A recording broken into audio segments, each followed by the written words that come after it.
Hello students, today we will do class 10 chapter area related to circles. In the new edition books it may be a chapter number 11, but in this previous book it is chapter number 12, areas related to circles. So let's discuss its basic points, what this chapter is about. In this chapter we will read about a sector, a segment. These words will repeat again and again. So let's understand what are these. So firstly I will explain you the basic things that will be used in this chapter. So firstly we will do the formula area of sector. In this chapter there are main three formulas that we will discuss each and every question. So firstly we should know what is the major sector, the minor sector, and what is the major segment and minor segment. ठीक है, चलो. We have already come across the term sector and segment of a circle in the earlier classes. मतलब पिछली classes में भी आपको बताया जाता है, लेकिन हम 10th क्लास में थोड़ा सा आपको अच्छे से एक्सप्लेन करेंगे आपको. तो इसके लिए मैं आपको एक ड्रॉ करके भी दिखा सकती हूँ. तो यहाँ पर एक सर्कल ड्रॉ किया हुआ है जिसका सेंटर पॉइंट O है, और यहाँ पर एक ट्राइंगल की शेप में जो बना हुआ है, फिगर बना हुआ है. यहाँ पर हम इनके वर्ड्स जो हैं मेजर और माइनर. मेजर और माइनर का मतलब होता है, मेजर मतलब बहुत बड़ा, सेक्टर मीन्स एरिया. तो एक सर्कल में जब हमारे पास बहुत ज़्यादा एरिया बच जाता है उसको हम मेजर सेक्टर बोलेंगे, एंड ये जो हमारे पास है वो थोड़ा सा एरिया है, that is a minor sector. तो इस सर्कल में जो बड़ा पोर्शन है that is major sector and this one is minor sector. तो फॉर्मूला जो है हमारा है वो एरिया ऑफ सेक्टर निकालने का है. तो area of sector simple formula जो हमारे पास होता है θ/360 इंटू πr². नाउ πr² हम क्यों यूज़ करते हैं, बिकॉज हमने प्रीवियस क्लासेस में पढ़ा हुआ है जो एरिया ऑफ सर्कल होता है उसका फॉर्मूला होता है πr². तो इसमें हम सर्कल की ही बात कर रहे हैं, सर्कल की सारी फिगर की बात कर रहे हैं, तो दैट्स वाई हमने πr² भी इसमें यूज़ करना है. यहाँ पर जो शेडेड रीजन है वो माइनर सेक्टर से डिनोट हो रहा है, और जो अनशेडेड रीजन है वो मेजर सेक्टर से डिनोट हो रहा है. तो वी कैन से OAB, जो OAPB, OA not a triangle, this is not a perfect triangle. Circle के अंदर कोई भी प्रॉपर ट्राइंगल नहीं बनता है. तो OAPB, P एक पॉइंट है यहाँ पर, तो ये कौन सा है आपका माइनर सेक्टर है. और पूरा बाकी का जो बचा OAQB, मतलब यहाँ से हम अगर राउंड लेफ्ट लेके चलें तो ये जो हमारा पूरा ट्राइंगल का जो सर्कल का जो हिस्सा है वो है मेजर सेक्टर. ठीक है. तो नेक्स्ट हमारे पास आता है minor segment and major segment. जैसा कि आप समझ गए होंगे कि माइनर मीन्स छोटा एरिया, मेजर मीन्स बड़ा. तो यहाँ पर एक कॉर्ड लगी गई है. कॉर्ड क्या होती है, जो सर्कल के सेंटर से शुरू नहीं होती है उसको हम कॉर्ड कहते हैं. तो यहाँ पर AB एक कॉर्ड है, और सेंटर के सर्कल में हमेशा जो पॉइंट होता है वो O ही होता है. तो यहाँ पर शेडेड एरिया जो है हम उसको यहाँ पर P एक पॉइंट लेंगे यहाँ पर. तो APB जो शेडेड एरिया है वो सेगमेंट है सर्कल की, छोटा सा एक हिस्सा कह सकते हो आप. और जो अनशेडेड रीजन है जैसे कि AQB, मतलब अनशेडेड रीजन हम ऐसे लेंगे AQB, तो वो हमारे पास क्या है, वो अनदर सेगमेंट है एक सर्कल का. तो उसको वो बड़ा सेगमेंट है, बहुत बड़ा हिस्सा है, तो वो मेजर सेगमेंट है. अगर हम नॉर्मल कॉमन लैंग्वेज में बात करें तो जैसे आपके पास एक पूरा का पूरा एप्पल है या फिर एक पूरा पिज़्ज़ा है. तो पिज़्ज़ा वैसे तो ट्रायंगुलर शेप्स में होते हैं, जैसे यहाँ पर एक पिज़्ज़ा का एक स्लाइस आप कह सकते हो. तो ये हमारा माइनर सेक्टर हो गया. तो ऐसे कितने सारे माइनर सेक्टर्स बन के एक पूरा सर्कल कंप्लीट होता है. तो यहाँ पर माइनर सेक्टर हमारा एक पिज़्ज़ा का एक स्लाइस हो गया. यहाँ पर अगर बात की जाए माइनर सेगमेंट मीन्स एक आप बाइट कह सकते हो. जैसे ये पूरी एक चपाती है तो उसकी एक बाइट ली आपने साइड से, कॉर्नर से, तो this is called the minor segment. मैंने सिर्फ एक बाइट खाई, दैट इज़ मैंने माइनर सेगमेंट खाया. मैंने बाकी का बचा हुआ जो है चपाती को खाया, तो वो मेरा मेजर सेगमेंट आएगा. तो ये दो चीज़ें हैं जो इस फॉर्मूले में, इस एक्सरसाइज में अगली में यूज़ होंगी. हमारे तो ज़्यादातर जो फॉर्मूले हैं वो एरिया ऑफ सेक्टर के ही यूज़ होंगे, तो जो हमने सारे के सारे क्वेश्चंस में यूज़ करने हैं. तो फार्मूलाज जो हैं वो इस पेज पर गिवन है आपको। यहाँ पर मेनली 1 2 3 4 फार्मूलाज गिवन है। यही फार्मूलाज आपकी पूरी की पूरी एक्सरसाइज में या होंगे, यूज़ होंगे। यहाँ पर फार्मूलाज पहले से ही मार्क किए हुए हैं 1 2 3 एंड 4। तो फर्स्ट फार्मूला है जो मेन फार्मूला है इस एक्सरसाइज का, that is area of the sector of angle theta. Angle theta means theta angle कोई भी दिया होगा, हमें एंगल की हमें डिग्री दी होगी। तो area of the sector of angle theta is equal to theta over 360 into pi R square, where R is the radius of the circle जो हमें गिवन होगा, and theta the angle of the sector in degrees. जो sector का angle होगा यहाँ पर वो कितना एंगल बना रहा है तो वो हमें हमेशा डिग्रीज में दिया होगा, जिससे हमें पता लग जाएगा ये थीटा है। तो मतलब क्वेश्चन में अगर कोई डिग्री वाली चीज़ गिवन है वो हमें थीटा गिवन होगी, अगर कोई मीटर सेंटीमीटर्स वाली गिवन होगी चीज़ वो हमारा रेडियस होगा। तो यही दो चीज़ें हमें इस फॉर्मूला में चाहिए होंगी, एक थीटा चाहिए होगा, 360 ऑलरेडी नंबर है ये, और साथ में पाई आर स्क्वायर। मतलब पाई की वैल्यू वी नो कि हमारी सिंपल पाई की वैल्यू 22/7 होती है। इन केसेस सम केसेस में क्या होता है, क्वेश्चन में गिवन होता है कि आपको 3.14 यूज़ करनी है, अदरवाइज जनरल में आप 22/7 यूज़ ही करते हो। तो ये था हमारा एरिया ऑफ सेक्टर का फॉर्मूला। सेकंड हमारे पास आता है length of arc of sector, कि एक लेंथ कैसे निकालनी है एक आर्क ऑफ सेक्टर। आर्क मतलब जब हम कोई भी चीज़ पे कट करते हैं, हम सर्कल से कोई चीज़ ड्रॉ करते हैं तो हम बाइसेक्ट करने पर आर्क लगाते हैं, एक पॉइंट लगाते हैं पेंसिल के साथ या कंपास प्रोटेक्टर के साथ। थीटा ओवर 362 पाई आर, ये जो फॉर्मूला है सिर्फ एक या दो सम में ही यूज़ होगा, ज़्यादातर हमारा फॉर्मूला ये वाला यूज़ होगा, area of sector of angle theta. Next हमारे पास फॉर्मूला आते हैं सेक्टर के और सेगमेंट के। एरिया ऑफ मेजर सेक्टर, ये हमारा सिंपल फॉर्मूला था एरिया ऑफ सेक्टर का।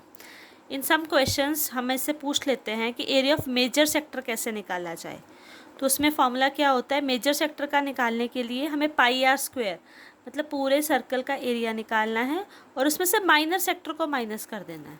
तो बड़ा आसान सा ये फॉर्मूला है, अगर आप देखेंगे इस फिगर के थ्रू देखेंगे कि अगर हमें मेजर सेक्टर का निकालना है, मेजर सेक्टर मीन्स ये वाले हिस्से का निकालना है, तो हम पूरे सर्कल के एरिए में से जो कि है पाई आर स्क्वायर उसमें से माइनर सेक्टर को माइनस कर देंगे तो हमारे पास मेजर सेक्टर का फॉर्मूला आ जाएगा। नेक्स्ट है मेजर सेगमेंट। सेगमेंट का भी सेम एज इट इज़ रहेगा, जैसे ये सेगमेंट का दिया हुआ है तो इसमें पूरे सर्कल के एरिए में से मतलब कि पाई आर स्क्वायर में से, ये पाई आर स्क्वायर किसका फॉर्मूला होता है, एरिया ऑफ सर्कल का। तो ये पूरी फिगर सर्कल है, पूरे सर्कल के एरिए में से अगर हम माइनर सेगमेंट को माइनस कर देंगे तो हमारे पास मेजर सेगमेंट हमारे पास अवेलेबल हो जाएगा। ठीक है, तो आगे आपको ये एग्जांपल्स दी गई हैं, एग्जांपल्स भी हम डिस्कस करेंगे, उसके लिए मैं अलग वीडियो में बनाऊंगी आपको करूँगी। अभी हम चलते हैं क्वेश्चंस पे। बहुत ही इजी क्वेश्चंस है, अगर आप समझ के करोगे तो बहुत इजीली हो जाएंगे, पर यह है कि आपको ध्यान से करना। हाँ, ये पुरानी बुक्स में इसका 12.2 है, लेकिन न्यू बुक्स में आपका 11.1 ही रहेगा, बिकॉज काफ़ी सारा डिलीटेड सिलेबस है इस बुक में। ये मेरे पास थोड़ा सा ओल्ड एडिशन बुक है, अभी जो नया एडिशन आया, न्यू आया, रिड्यूस सिलेबस वाला बुक है, तो उसमें ये 11.1 चैप्टर रहेगा, area related to circles. Chapter is same but नाम भी सेम, पर एक्सरसाइज का जो चैप्टर का जो नंबर है वो थोड़ा डिफरेंट रहेगा। चलो स्टार्ट करते हैं फर्स्ट क्वेश्चन। फर्स्ट क्वेश्चन है हमारे पास, find the area of a sector of a circle with radius 6 centimetre if angle of the sector is 60 degree. तो हमारे पास जो मेजर फॉर्मूले थे, हम फॉर्मूला बार बार इसमें से ही देख लेते हैं। हमारे पास उन्होंने बोला है अभी कि आपको एरिया ऑफ सेक्टर निकालना है। क्या निकालना है हमें, एरिया ऑफ सेक्टर। तो एरिया ऑफ सेक्टर का सबसे पहले हम फॉर्मूला लगाएंगे। तो सबसे पहले एक्सरसाइज शुरू कर रहे हैं हम।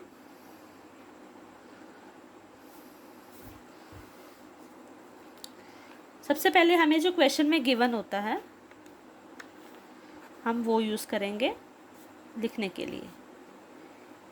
एरिया, ऑफ लिख दिया मैंने, एरिया रिलेटेड टू सर्कल्स।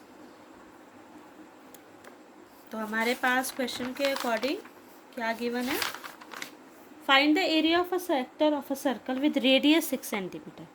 तो फर्स्ट क्वेश्चन में हमारे पास क्या गिवन है कि हमें रेडियस दिया हुआ है, तो सबसे पहले हम लिखेंगे रेडियस ऑफ अ सर्कल। आप रेडियस को स्मॉल आर से भी डिनोट कर सकते हैं। आप यहाँ पर ब्रैकेट में यहाँ पर लिख सकते हैं आर, अगर आपको शॉर्ट फॉर्म यूज़ करना है ताकि आपको पता लग जाए कि रेडियस हम आर को ही कहते हैं। तो आर हमारे पास गिवन है 6 सेंटीमीटर।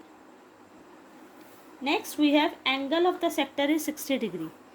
एंगल ऑफ सेक्टर, अब एंगल ऑफ सेक्टर को हमेशा आपने थीटा डिनोट करना है।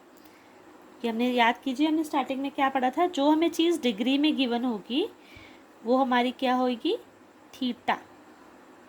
इसको क्या डिनोट करेंगे, theta. Theta is the angle of the sector.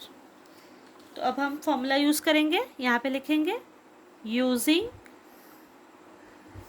Area of sector. अब एरिया ऑफ सेक्टर का फॉर्मूला क्या है हमारे पास, theta over 360 into pi R square. ये हमारे पास फॉर्मूला है इसका। तो हम वैल्यूज़ पुट करेंगे। थीटा हमारे पास 60 डिग्री है इंटू पाई। पाई यहाँ पर हम 22/7 ही लेंगे, क्योंकि यहाँ पर देखिए मेंशन किया हुआ है बुक के स्टार्टिंग में कि अनलेस स्टेटेड अदरवाइज यूज़ पाई 22/7। अगर तो कहीं पर नहीं लिखा हुआ तो आप 22/7 ही यूज़ करेंगे। अनलेस स्टेटेड का मतलब यहाँ पर ये है, अगर कुछ क्वेश्चंस में जैसे यहाँ पर, जैसे ये 4th क्वेश्चन में, 6th क्वेश्चन में, 7th में, 8th में कुछ जगह पर गिवन है, जैसे कि यहाँ पर 12th में भी गिवन है, तो जहाँ पर आपको मेंशन किया गया है पाई ये यूज़ करना तो आप वहाँ पे यही यूज़ करेंगे। अदरवाइज़ आपको 22/7 ही यूज़ करना है। तो आप देखेंगे फॉर्मूले में हमने पुट कर दिया, अब वैल्यूज़ पुट करेंगे 22/7। आर हमारे पास जो आर स्क्वायर है दैट मीन्स 6 हमने 2 टाइम्स लिख देना। अब हम क्या करेंगे, इसकी कैलकुलेशन स्टार्ट करेंगे। कटिंग करेंगे अगर होती है तो हमारी कैलकुलेशन थोड़ी सी ईजी हो जाती है। तो 0 will be cut with 0, 6 1s are 6, 6 6s are 36, and again 6 will be cut with 6. So the remaining things are 22/7 into 6. अब इसकी कटिंग नहीं हो रही है बिकॉज ये ऑड नंबर है और ये इवन नंबर है, तो ये कट नहीं हो पा रहा है, तो हम इसकी सिंपली मल्टीप्लाई कर देंगे। 6 2s are 12, 6 2s are 12 plus 1 13/2 मतलब ओवर 7 सेंटीमीटर स्क्वायर। हम सेंटीमीटर स्क्वायर क्यों लिख रहे हैं, बिकॉज हम एरिया निकाल रहे हैं। तो एरिया का यूनिट हमेशा क्या रहता है, सेंटीमीटर स्क्वायर्स में रहता है। और you can right 132/7 SQCM, both are the same things. You can write centimeter square or SQCM, square centimeter. So this was the first question जिसमें हमें सिंपल रेडियस और हमें एंगल मतलब थीटा हमें गिवन था। नेक्स्ट अब हम करेंगे सेकंड क्वेश्चन। हर एक क्वेश्चन हमें ध्यान से करना है ताकि आपको पूरी क्लैरिटी रहे और ये वीडियो देखने के बाद आप ये चैप्टर थॉरली अच्छे से कर सको। तो नेक्स्ट क्वेश्चन रीड करते हैं। Find the area of a quadrant of a circle. अब हमें बहुत इजी लग रहा था जब तक हमने ये देखा कि हमें सिंपल रेडियस गिवन होगा। एक मिनट थोड़ा सा, तो हमें ये अच्छा लग रहा था कि हमें सिंपल रेडियस गिवन होगा, हमें थीटा गिवन होगा, तो हम सिंपली इस फॉर्मूले में पुट कर देंगे। थोड़ा सा मेरा कैमरा हिल रहा है, इग्नोर करना इसको।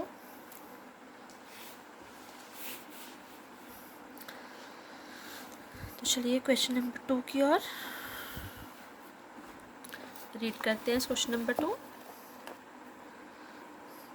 Find the area of a quadrant of a circle whose circumference is 22 centimetre. अब उन्होंने बोला है क्वाड्रेंट का एरिया निकालना ऑफ अ सर्कल। सर्कल का क्वाड्रेंट कैसे होता है और उसका सर्कमफ्रेंस हमें दिया हुआ है। तो हमारे पास जो बेसिक 2 फॉर्मूले मैं आपको यहाँ पर लिखवा देती हूँ एक बार।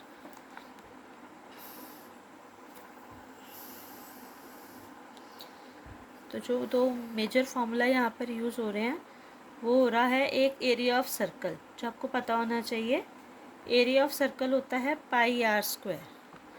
और दूसरा है हमारे पास यहाँ पर जो यूज़ होगा that is circumference of circle. ये जो सारे हैं आप प्रीवियस क्लासेस में कर चुके हो, लेकिन अब क्योंकि इस चैप्टर में यहाँ पर यूज़ हो रहा है तो एक बार हम रिकॉल कर रहे हैं ये चीज़ें। सरकमफ्रेंस क्या होता है? बाकी सारे फिगर्स का हम क्या निकालते हैं? पेरीमीटर निकालते हैं, लेकिन सर्कल का हमेशा हम क्या निकालते हैं? सरकमफ्रेंस। लाइक हमारे पास ट्राइंगल होता है तो ट्राइंगल का एरिया निकलता है, तो इसकी सारी साइड्स का अगर पेरीमीटर निकालना हो तो हम उसको पी पेरीमीटर डिनोट करते हैं। लेकिन सर्कल एक ऐसी फिगर है जिसका हम पेरीमीटर नहीं बोलते हैं, इसको हम सरकमफ्रेंस बोलते हैं। मतलब कि आप कह सकते हैं कि सर्कल के पेरीमीटर को हम सरकमफ्रेंस बोलते हैं। तो सर्कल का अगर पेरीमीटर निकालना हो उसका फॉर्मूला है 2πr, मतलब हम उसको कहेंगे सरकमफ्रेंस ऑफ सर्कल। तो ये अब क्वेश्चन में गिवन है, तो अब हम क्वेश्चन करते हैं। उन्होंने बोला क्वाड्रेंट। क्वाड्रेंट कैसे फाइंड आउट करते हैं? अब क्वाड्रेंट क्या होता है? 4 हिस्से होते हैं, आपको पता है। ये सर्कल है, सर्कल के हम 4 हिस्से करेंगे, मेन इक्वल हिस्से जो होते हैं। तो हमारे पास आता है first, second, third and fourth. हम सिंपली डिनोट करते हैं। हमारे कोऑर्डिनेट ज्योमेट्री में आपने पढ़ा होगा 9th क्लास में, जिसमें हमारे पास 4 क्वाड्रेंट होते हैं ग्राफ में जब आपने किया था। तो हर एक क्वाड्रेंट पे 90 डिग्री का एंगल बनता है, ओके, क्योंकि ये स्ट्रेट है तो राइट एंगल ट्राइंगल बनेगा। अब उन्होंने क्वेश्चन में क्या बोला है? Find the area of the quadrant of a circle. आपको एक क्वाड्रेंट का एरिया निकालना है। मतलब आपको हमने सिर्फ आपको अंडरस्टैंडिंग के लिए बताए हैं, लेकिन आपको सिर्फ एक का निकालना है। तो हम आपको दूसरा फिगर बना के देंगे। हमें सिर्फ एक क्वाड्रेंट का निकालना है, एक, कोई सा भी एक, ये नहीं ये वाला, कोई भी हो सकता है। ये 4 हैं तो इनमें से कोई भी किसी क्वाड्रेंट का आपको एरिया निकालना है। हमें उसका कुछ नहीं गिवन है, हमें रेडियस नहीं गिवन है। जैसा कि हमने ऊपर वाले क्वेश्चन में किया था कि हमें रेडियस गिवन था, हमें थीटा गिवन था, तो हमने सिंपल क्वेश्चन में पुट कर दिया। लेकिन यहाँ पर हमें ना रेडियस गिवन है ना थीटा गिवन है। थीटा हमने अंदाज़ा लगाया क्योंकि ये क्वाड्रेंट की बात हो रही है, तो हमारा जो थीटा है वो कितना हो जाएगा? वो 90 डिग्री हो जाएगा, just because of the quadrant. ठीक है, सो हेयर थीटा इज़, यहाँ पर लिखेंगे here theta is 90 degree. Next, अब रेडियस की बात आती है, क्योंकि हमने फॉर्मूले में पुट करना है theta over 360 pi R square हमें चाहिए। तो हमें थीटा हमारा मिल गया, दैट इज़ 90 डिग्री। अब पाई हमें पता ही है, तो आर हम करना है। तो आर के लिए हमें उन्होंने क्या दिया हुआ है? हमें सरकमफ्रेंस दिया हुआ है, सरकमफ्रेंस ऑफ सर्कल, ये उन्होंने हमें दिया हुआ है। सरकमफ्रेंस जो सर्कल हमें दिया हुआ है वो है 22 सेंटीमीटर दिया हुआ है। तो इसमें से हमें क्या करना है? हमें रेडियस पता करना है, क्योंकि हर एक क्वेश्चन को सॉल्व करने के लिए हमें क्या चाहिए होगा? रेडियस चाहिए होगा और थीटा चाहिए होगा। तो जिस क्वेश्चन में थीटा नहीं है, रेडियस नहीं है, तो हमें वो निकाल कर उसको फॉर्मूले में पुट करना है। तो अब सरकमफ्रेंस से हम क्या निकालेंगे? रेडियस निकालेंगे। जैसा कि मैंने आपको बताया कि सरकमफ्रेंस ऑफ सर्कल का फॉर्मूला क्या होता है? 2πr। ये कुछ छोटे छोटे फार्मूलाज हैं, अगर आपको प्रीवियस क्लास के याद है तो अच्छी बात है, अगर नहीं याद है तो आप एक हल्का सा साइड पे इसको रफ नोटबुक पे या फिर चैप्टर के स्टार्टिंग में टॉप में आप फार्मूलाज लिख सकते हैं, ताकि आपको याद रहें, क्योंकि ये क्वेश्चंस में यूज़ होंगे। तो सरकमफ्रेंस ऑफ सर्कल का फॉर्मूला होता है 2πr is equal to 22 centimetre. अब यहाँ पर हमें पाई की वैल्यू पुट करनी है और आर हमारा निकल आएगा। तो 2 will remain as it is. We will put the value of pi 22/7 here, and we will write r as it is. Now we want r only, so I will shift the other numbers to the other side. This one, this is multiply 2 multiply 22, and it will come here in the numerator, and this will become the जो numbers यहाँ पर multiply हो रहे हैं वो इधर आके divide हो जाएंगे, और जो यहाँ पर डिवाइड हो रहा है वो ऊपर आकर मल्टीप्लाई हो जाएगा। तो इन दिस वे हमारा क्या हो जाएगा? आर की वैल्यू निकल आएगी। तो आर की वैल्यू निकालने का सिंपल सौखा तरीका क्या होता है कि आर यहीं रहेगा, 22 इधर रहेगा, ये नीचे वाला नंबर ऊपर जाएगा और 2 नंबर ऊपर वाले वो नीचे आ जाएंगे। तो अब क्या करेंगे, हम कटिंग करेंगे। 22 1 ज़ा 22 1 ज़ा। 7 और 2 की तो कटिंग नहीं होती है, तो हमारे पास जो आर कितना आ गया है 7/2 सेंटीमीटर। अब हमारे पास दोनों चीज़ें तैयार हैं, थीटा 90 डिग्री भी तैयार है और आर रेडियस भी तैयार है। तो सिंपली अब हमें क्या निकालना है, फॉर्मूले में पुट कर देना है एरिया ऑफ क्वाड्रेंट के। तो एरिया ऑफ क्वाड्रेंट के फॉर्मूले में हम पुट करेंगे area of sector of circle. आप सेक्टर भी लिख सकते हैं, आप क्वाड्रेंट भी लिख सकते हैं, क्योंकि क्वेश्चन में अब क्वाड्रेंट कहा है तो हम क्वाड्रेंट वर्ड भी यूज़ कर लेंगे साथ में। लेकिन आपकी अंडरस्टैंडिंग के लिए मैंने फिर से सेक्टर फार्मूला इसलिए लिख दिया ताकि आपको याद रहे कि हम एक ही फार्मूला यूज़ करेंगे सेक्टर के लिए और क्वाड्रेंट के लिए। तो अभी हमें यहाँ पे क्या करनी है, वैल्यूज़ पुट करनी है। क्वाड्रेंट का मतलब होता है 1/4 हिस्सा। आप क्वाड्रेंट की जगह 1/4 भी लिख सकते हैं अगर आपको अंडरस्टैंडिंग में कोई प्रॉब्लम आ रही है तो। सो हमारे पास थीटा क्या था, 90 डिग्री था। जैसा कि हमें पता है कि क्वाड्रेंट का हर एक जो एंगल होता है वो 90 डिग्री होता है, राइट एंगल होता है। तो पाई की वैल्यू हम वही लेंगे 22/7, क्योंकि हमें क्वेश्चन में दूसरी नहीं गिवन है। तो आर हमने अभी अभी निकाला है 7/2 का स्क्वायर। स्क्वायर फॉर्मूला में गिवन है आर स्क्वायर। सो अभी हम क्या करेंगे, कटिंग करेंगे। आप ध्यान से देखना कटिंग कैसे हो रही है। 0 के साथ 0 कट हो रहा है। 9 1 ज़ा 9, 9 4 ज़ा 36। नाउ ये 4 है तो हम इसके साथ कट कर सकते हैं 22 के साथ। 2 2 ज़ा 4, 2 1 ज़ा 2, 2 1 ज़ा 2, 7 1 ज़ा 7, 7 1 ज़ा 7। और मेरे अकॉर्डिंग कोई कटिंग नहीं हो रही है, तो जो नंबर्स बच गए हैं हम उनको लिख लेंगे। 11 इंटू 1 7 ज़ा 7, 2 × 2 × 2, मतलब हमारे पास 3 2 बचे हैं। सो 11 7 ज़ा 77, 2 2 ज़ा 4, 4 2 ज़ा 8। Again centimeter square, because we have find out the area and the unit of the area is centimeter square. So this is our question number 2. Okay, so moving to the next question, third question.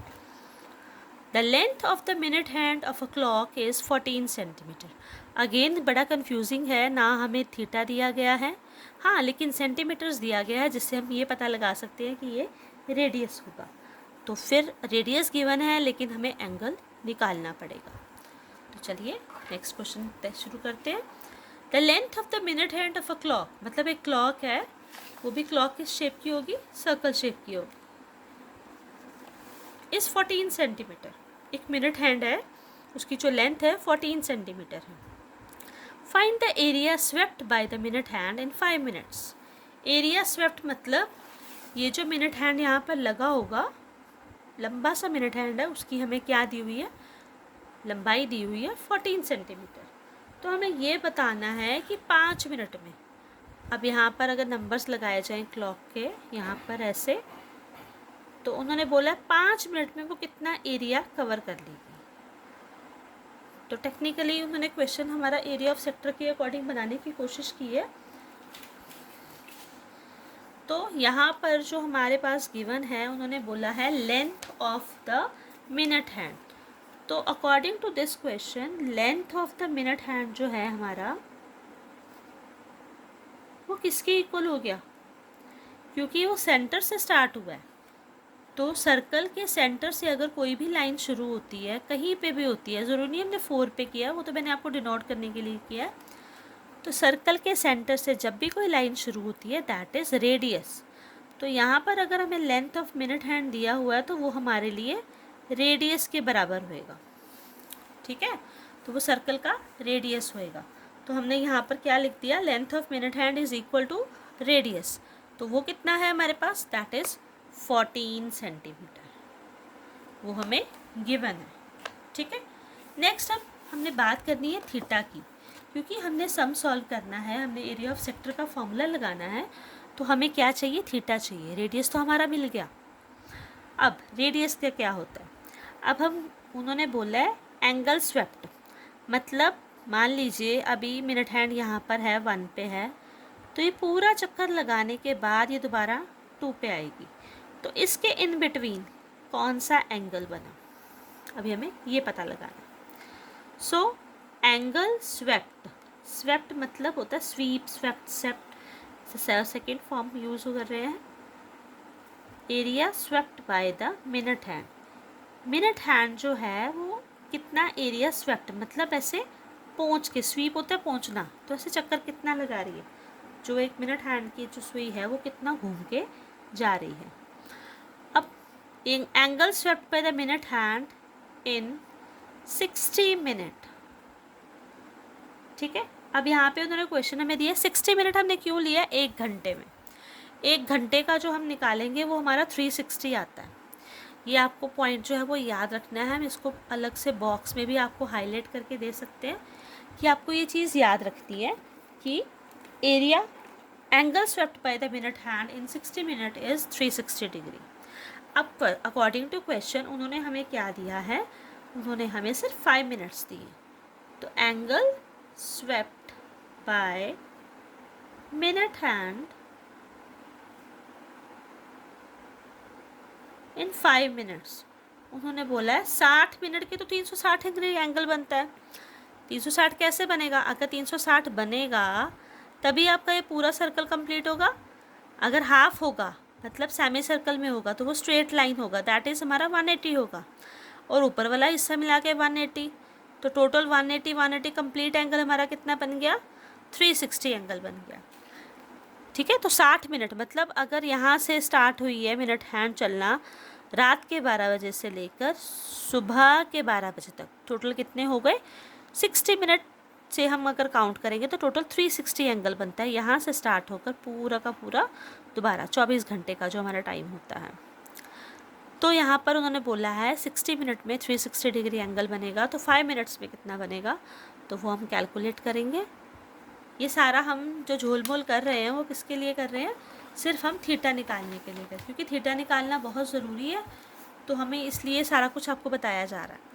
तो हमें पता है कि 60 minute में 360 का angle बनता है, तो हमें 5 मिनट का निकालने के लिए क्या करेंगे, 360, ठीक है, पहले 1 मिनट का निकालेंगे, 360 को हम 60 से डिवाइड करेंगे तो हमारे पास 1 मिनट का आएगा, that is 0 will be cut with 0, 6 1 ज़ा 6, 6 6 ज़ा 36, तो ये 6 डिग्री आ गया। अब हमें निकालना कितना है, 5 मिनट्स का, तो यहाँ पर 6 × 5 इज़ 30, तो हमारे पास क्या आएगा, एंगल 30 डिग्री।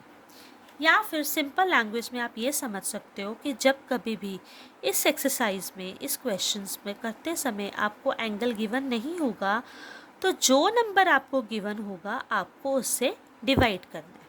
यहाँ पर टाइमिंग्स की बात थी तो मिनट्स की बात थी, इसलिए हमने पहले 60 से डिवाइड करके 1 मिनट का निकाला।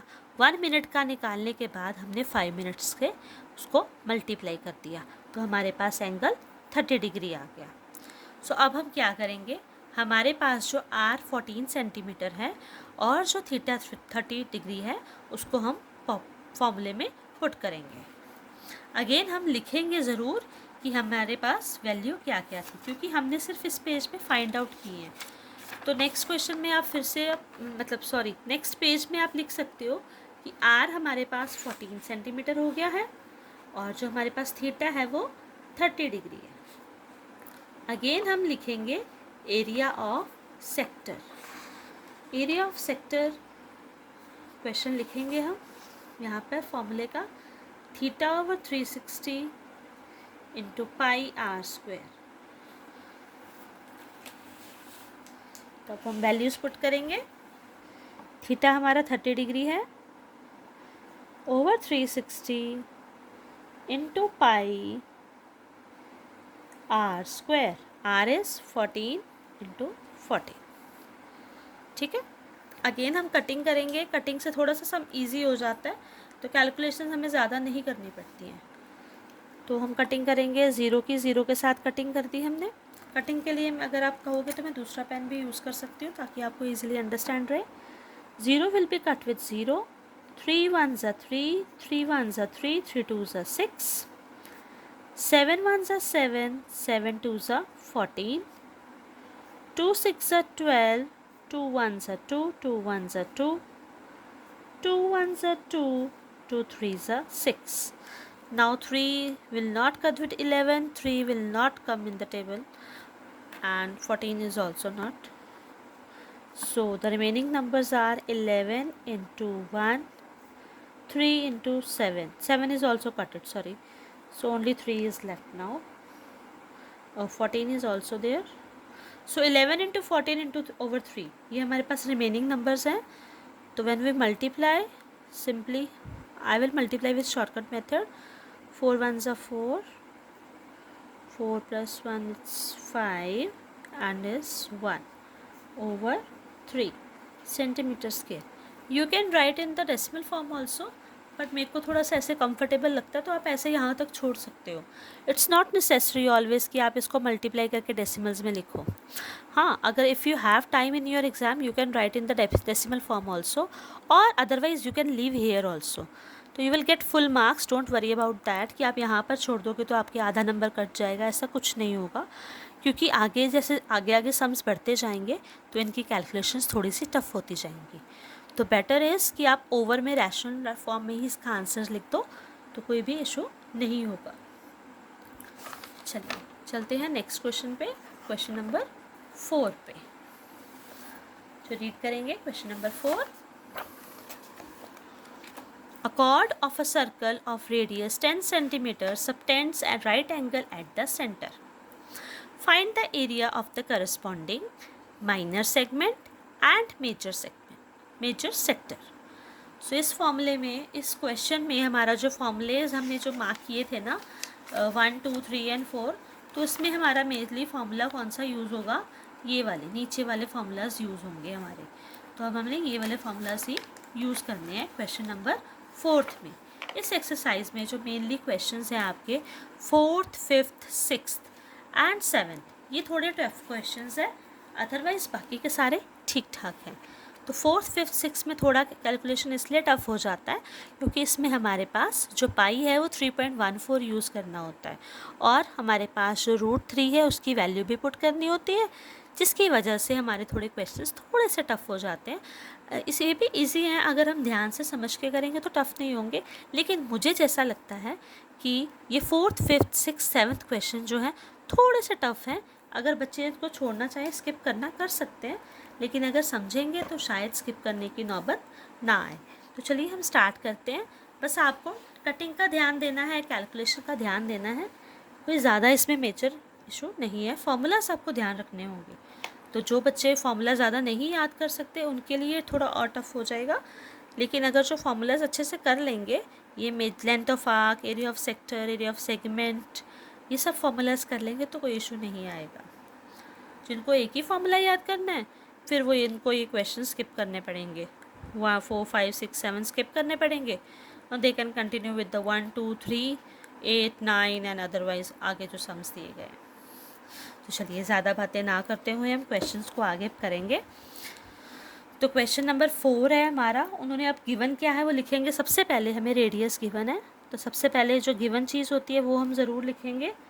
तो रेडियस हमें दिया हुआ है यहाँ पर 10 सेंटीमीटर, और हमें बोला है right angle at the centre. तो जो सेक्टर का एंगल हमें दिया हुआ है ना, वहाँ पे उन्होंने क्वेश्चन में मेंशन किया है राइट एंगल. तो राइट एंगल, क्योंकि हम तो बहुत समझदार बच्चे हैं, हमें तो पता लग जाता है कि राइट एंगल कौन सा होता है, 90 डिग्री होता है. तो राइट एंगल हमारा 90 डिग्री हमने लिख लिया. अब एक बात याद रखना, जब भी इस चैप्टर का क्वेश्चन आएगा, ये हमेशा 6 नंबर का क्वेश्चन आता है, तो इस चैप्टर में से आपको केस स्टडी भी आ सकती है और लॉन्ग क्वेश्चन तो आएगा ही आएगा. तो जब भी इस चैप्टर का क्वेश्चन आए, जैसे ही आपको रेडियस और सेक्टर एंगल दिखे, थीटा दिखे, तो आपने झट से एरिया ऑफ सेक्टर तो निकालना ही निकालना है. मतलब कि जो बच्चे सोचेंगे कि हाई इतना बड़ा क्वेश्चन है, मेरे को तो एरिया ऑफ सेगमेंट का फॉर्मूला आता नहीं, मेरे को लेंथ ऑफ आर्क का आता नहीं, तो वो ये गलती मत करना, छोड़ने की गलती मत करना. कुछ तो ज़रूर करके आना, नंबर मिल जाएंगे. तो एरिया ऑफ सेक्टर का फॉर्मूला हमने ज़रूर लगाना ही लगाना है।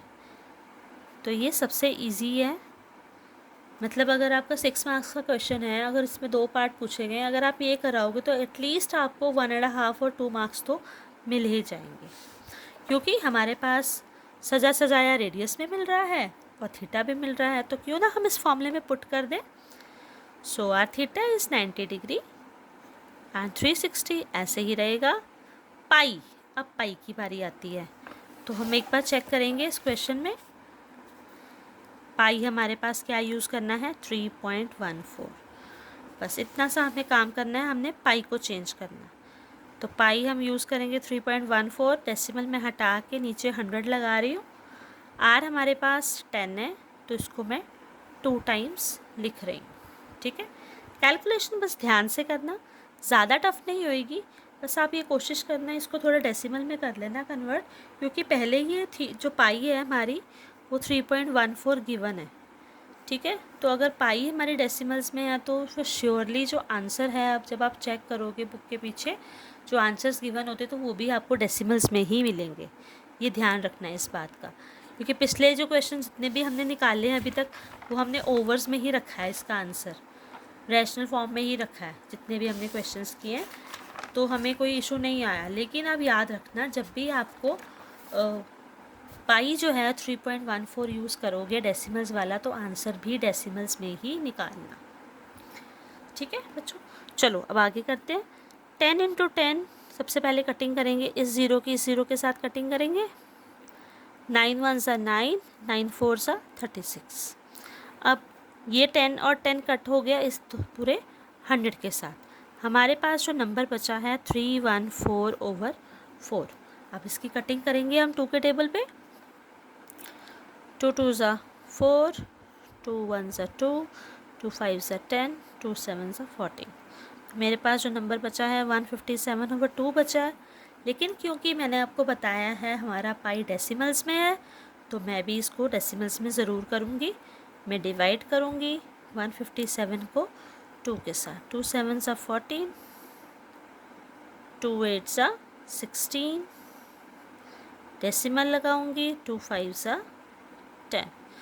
तो I got the answer 78.5 centimetre square. अब ये अगर हमने निकालना क्या था, क्वेश्चन में हमने निकालना था माइनर सेगमेंट। क्वेश्चन में हमें जो पूछा गया है वो क्या था, माइनर सेगमेंट पूछा गया था और मेजर सेक्टर। लेकिन हमने क्या निकाल लिया, एरिया ऑफ सेक्टर। तो ये क्यों निकाला है, क्योंकि हमने जब भी ये फॉर्मूलाज करने हैं ना, तो हमें एरिया ऑफ सेक्टर तो चाहिए ही चाहिए। ठीक है, आप हमेशा याद रखना एरिया ऑफ सेक्टर आपने निकालना ही निकालना है। तो चलिए फर्स्ट पॉइंट करते हैं इसका ए पार्ट। इसका ए पार्ट जो है वो हमारे पास क्या है, क्वेश्चन में हमें निकालना है area of minor segment. Area of minor segment. अब एरिया ऑफ माइनर सेगमेंट का फॉर्मूला क्या होता है, एरिया ऑफ सेक्टर लिखेंगे यहाँ पर, एरिया ऑफ सेक्टर जो अभी अभी हमने निकाला था वो एरिया ऑफ सेक्टर निकालेंगे, minus area of right angle triangle. अब right angle triangle, area of right angled triangle, यहाँ पे मैंने AOB नाम दिया है, आप कोई भी दे सकते हो ट्राइंगल को नाम। तो उसके लिए हमने एरिया ऑफ सेक्टर तो अभी निकाल लिया था, लेकिन हमें एरिया ऑफ ट्राइंगल निकालना है अभी। ठीक है, तो एरिया ऑफ ट्राइंगल का फॉर्मूला क्या होता है, एरिया ऑफ ट्राइंगल का फॉर्मूला हमारे अकॉर्डिंग होता है half into base into height. तो जितना इसका बेस है, मतलब जितना इसका रेडियस है, वही उसकी हाइट होगी। तो 2 1 ज़ा 2, 2 5 ज़ा 10, 5 10 ज़ा 50 सेंटीमीटर स्क्वायर। तो ये हमारे पास एरिया ऑफ ट्राइंगल आ गया। अब यहाँ पे पुट कर देंगे एरिया ऑफ सेक्टर, अभी हमने अभी निकाला था, that is 75.5 centimetre square. Area of triangle हमने निकाला 50 सेंटीमीटर स्क्वायर। अब हम दोनों को माइनस कर देंगे तो हमारे पास आंसर आ जाएगा 7 - 5 इज़ 2, 8.5 सेंटीमीटर स्क्वायर। तो इसके साथ ही हमारा एरिया ऑफ माइनर सेगमेंट निकल आया। देखा ना कितना इजी था। थोड़ी सी कैलकुलेशन टफ लगती है, फॉर्मूला बस आपको याद रखना है कि माइनर सेगमेंट के लिए आपको क्या फॉर्मूला लगाना है और मेजर के लिए क्या लगाना है। तो ये था हमारा माइनर सेगमेंट। अब हम निकालेंगे मेजर। सो यहीं पे कंटिन्यू कर रही हूँ मैं B part. Area of major sector, major sector का फॉर्मूला निकालेंगे। अब मेजर सेक्टर के फॉर्मूले के लिए क्या चाहिए? मेजर मतलब बड़ा एरिया, मतलब मैंने आपको बताया था ना, ये मेजर एरिया होता है जो खाली वाला, और जो शेडेड वाला हमारा क्या होता है? माइनर, थोड़ा सा एरिया। ठीक है, तो अभी हम आगे कंटिन्यू करेंगे इसका question.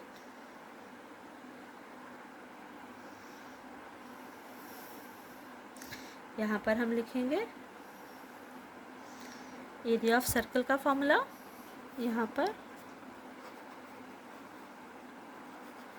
Area of circle minus area of minor sector. Minor sector और एरिया ऑफ सेक्टर एक ही थिंग होती है, याद रखना। एरिया ऑफ सेक्टर और minor sector, area of minor sector, ये दोनों एक ही चीज़ है।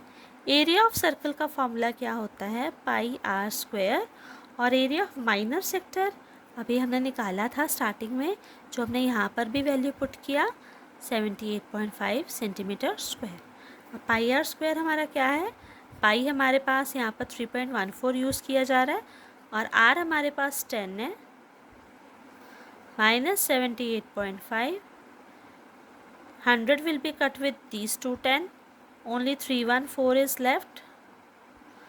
तो इन दोनों को माइनस करने पर हमारा जो आंसर आएगा that is 14.5।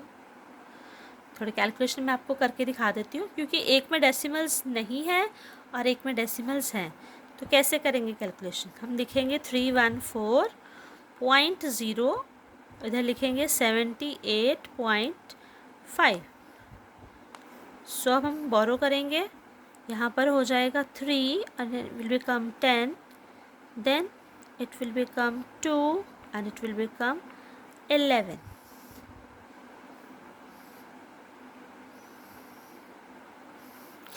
Ten minus 5 is 5, then 13 minus 8 is 5, 10 minus 7 is 3 and 2 it's remain. तो मतलब जिस नंबर के साथ आपको डेसिमल नहीं दिया होता, तो आप उसके साथ एक इमेजिनरी पॉइंट लगाकर डेसिमल लगा देंगे, और नीचे वाला जो डेसिमल नंबर गिवन है उसको एज इट इज़ एडजस्ट कर देंगे उसके डेसिमल के नीचे। तो हमारे पास आंसर आ गया 235.5 सेंटीमीटर स्क्वायर। तो इसके साथ ही हमारा ये 4th क्वेश्चन भी डन हो गया। तो मतलब ये क्वेश्चन थोड़ा सा लेंथी था। अब आप देखिए, अगर आपको 6 मार्क्स का क्वेश्चन आना है, थोड़ा सा तो आपको मेहनत करना पड़ेगा। किसी किसी सम में बहुत ज़्यादा मेहनत करनी पड़ती है, कईयों में बिल्कुल सीधा ही सम हो जाता है। तो ज़्यादा डिफ़िकल्ट नहीं है। इसके क्वेश्चंस जो हैं, 5th वाला क्वेश्चन और 6th वाला question same as it is हैं, तो मैं इनको अभी नहीं करूँगी। मैं आपको आगे क्वेश्चन नंबर 6 पे कंटिन्यू करने लगी हूँ, या फिर क्वेश्चन नंबर 7 पे ही चलते हैं, क्योंकि ये सारे जो क्वेश्चन हैं सारे एक ही कैटेगरी के हैं। जैसे मैंने यहाँ पर 2 टाइम्स निकाला है, तो सेम ऐसे ही फॉर्मूला यूज़ होगा। बस एक जो क्वेश्चन नंबर 6 है वो आपको करवाया जाएगा, जैसे कि ये एग्ज़ाम्पल है। तो क्वेश्चन नंबर 6 और ये एग्ज़ाम्पल का मैं एक अलग से वीडियो बनाऊंगी, तो वो मैं आपके साथ शेयर करूंगी डिस्क्रिप्शन में, तो आप उसको देख लेना। अब without wastage of time I will continue to the question number 8। और ये जो क्वेश्चन है, जो हमने अभी आज 4th क्वेश्चन किया इस वीडियो में, तो आगे हम जो 5th और 6th और 7th का एक अलग से वीडियो बनाएंगे, उसके एग्जाम्पल्स थोरो डिस्कस करेंगे और उसके साथ के हम सम्स करेंगे। अभी हम मूव ऑन चलते हैं, मूव ऑन होते हैं क्वेश्चन नंबर 8 पर, जो कि वेरी वेरी इंपॉर्टेंट क्वेश्चन है एग्ज़ाम पॉइंट ऑफ व्यू से, और ये हमेशा पेपर में ऑलमोस्ट ये क्वेश्चन आता ही आता है। चलिए कंटिन्यू करते हैं। तो क्वेश्चन बहुत इंटरेस्टिंग है, ध्यान से समझना इसको। एग्ज़ाम पॉइंट ऑफ व्यू से it's very very important, mark कर लो, चाहे आप लिख लो, एग्ज़ाम में ये क्वेश्चन आपको आता ही आता है। अगर एग्ज़ाम में मैम ने नहीं डाला तो आपको क्लास टेस्ट में तो ये क्वेश्चन ज़रूर आएगा ही आएगा, क्योंकि इसके भी 2 पार्ट्स हैं। तो ये 6 मार्क्स में आपको अच्छे से आ सकता है और आप अच्छे से अपने 6 मार्क्स सिक्योर कर सकते हो। समटाइम्स इस चैप्टर में से क्वेश्चन आपको MCQs में भी आ जाता है, पर बात वही हो जाती है, MCQs में मार्क्स कम होते हैं, लेकिन आपको मेहनत पूरी करनी पड़ती है, आपको पूरा का पूरा सम सॉल्व करना पड़ता है। तो अगर हमें क्वेश्चन आता है तो हमें कुछ नहीं प्रॉब्लम होती, चाहे 2-2 नंबर में आए, चाहे वो 6 नंबर में आए, चाहे 4 नंबर में आए, हमें क्वेश्चन सॉल्व करना है। सो क्वेश्चन क्या है पहले समझते हैं। A horse is tied to a peg at one corner of a square shaped grass field of side 15 meter by means of a 5 meter long rope। मैं हिंदी में बताती हूँ इसमें क्या लिखा गया है। एक घोड़े को बांधा गया है, पेग मतलब घूंटे के साथ, यहाँ पे जहाँ पर एक खूंटा होता है जहाँ से रस्सी को बांधा जाता है, तो एक घोड़े को बांधा गया है एक खूंटे के साथ at one corner of a square shaped grass field. एक स्क्वायर शेप, एक ग्रास फील्ड है, चरागाह है जहाँ पर घास लगी हुई है, और उसकी जो साइडें हैं हर एक स्क्वायर फील्ड की वो 15 मीटर है। मतलब अगर ये 15 है तो ये भी 15 होगी, ये भी और ये भी।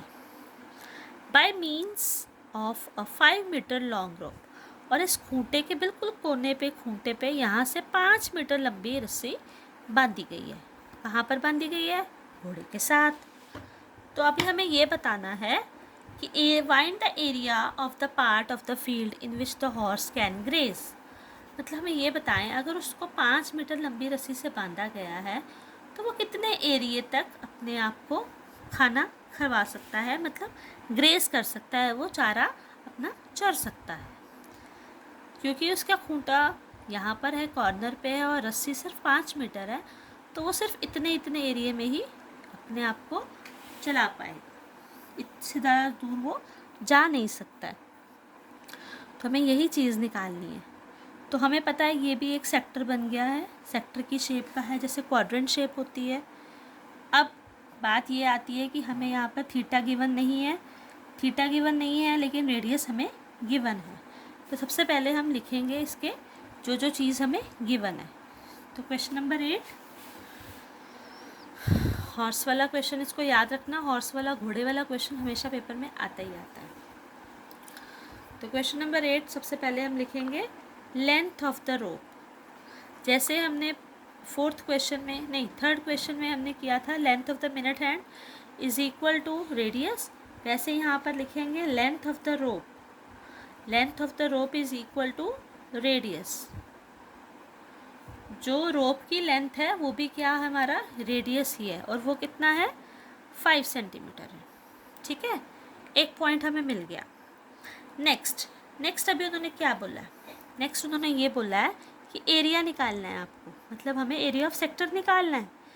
रेडियस हमें पता लग गया, अब बात आती है हमारे थीटा की। तो हम थीटा कैसे पता लगाएं, किस क्वेश्चन की किस लाइन से हमें पता लगेगा कि ये हमारे पास थीटा इसका गिवन है।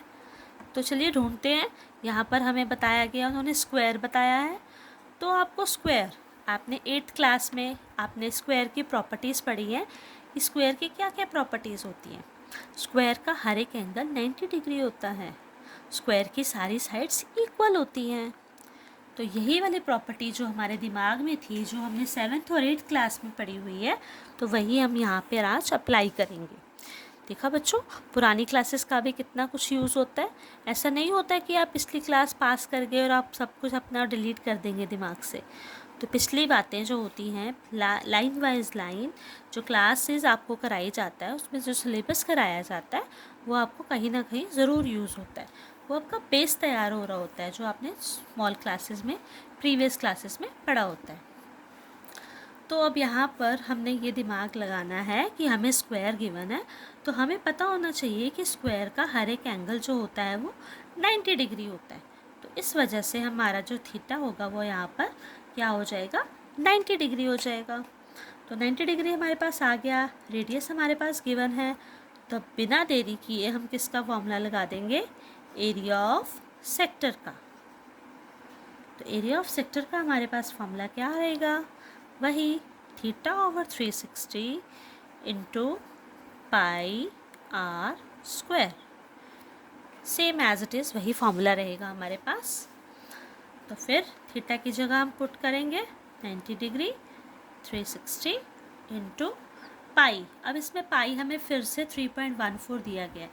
पाई आपने हमेशा ध्यान रखना है, ऐसा नहीं करना है कि बहुत सम में जल्दी जल्दी है, आपको क्वेश्चन पेपर में आपको दूर से बिल्कुल सम के लास्ट में कॉर्नर में छिपा हुआ पाई दिखे ही ना, क्योंकि अगर ये पाई नहीं दिखा तो आपको जो पेपर में है वो मार्क्स भी नहीं दिखेंगे, क्योंकि टीचर आपके मार्क्स बिल्कुल नहीं देगा, बिल्कुल क्रॉस कर देगा अगर आपने पाई की वैल्यू जो गिवन है वो पुट नहीं की। तो यहाँ पर हमने 3.14 पुट कर दिया है। आर की जगह हम 5 इंटू 5 पुट करेंगे जो कि हमें गिवन है। अब हम करेंगे इसकी कैलकुलेशन। कैलकुलेशन पार्ट कईयों को बहुत टफ लगता है। आप इस चैप्टर की रिवीजन कैसे कर सकते हैं, आप जब भी पहले तो क्वेश्चन समझेंगे अच्छे से, भी क्वेश्चन में क्या गिवन है क्या नहीं है, क्या निकालना है आपको। उसके बाद आप क्या कर सकते हो, इस चैप्टर की जब भी रिवीजन करनी होगी तो आप इतनी कैलकुलेशन का पार्ट लेके उसको बाद ज़्यादा से ज़्यादा कटिंग कर सकते हो, क्योंकि इसमें टेबल्स ही ज़्यादा यूज़ होंगे। जितना आप ज़्यादा कटिंग करोगे आपके लिए उतना ही इजी हो जाएगा सम को सॉल्व करना। अगर आप कटिंग नहीं करते हो तो आपको क्या करना पड़ेगा, आपको 314 को 5 इंटू 5 और 90 सबको मल्टीप्लाई करना पड़ेगा, फिर उसके बाद आपको 36,000 के साथ डिवाइड करना पड़ेगा। तो that will be very long calculation. So to avoid that long calculation you have to simply put the number in the lowest terms by cutting the numbers. So start doing that. 0 will be cut with 0, 9 ones are 9, 9 fours are 36, sorry, 9 fours are 36. Now 5 ones are 5, 5 twos are 10, 5 ones are 5, 5 fours are 20.